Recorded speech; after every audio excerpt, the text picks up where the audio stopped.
Hey, today I'm checking out this stainless steel grill brush from evgoer, and I'll show you exactly how it works in real time.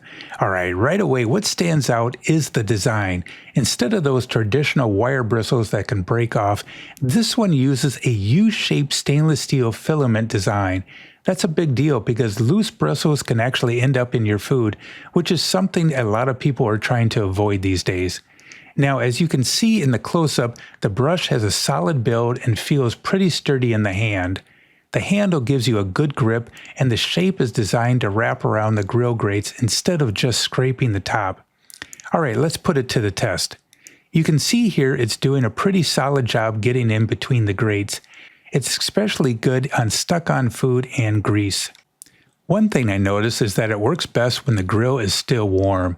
That helps loosen everything up and the brush just glides through a lot easier.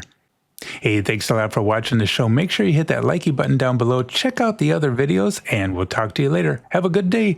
Adios. Goodbye.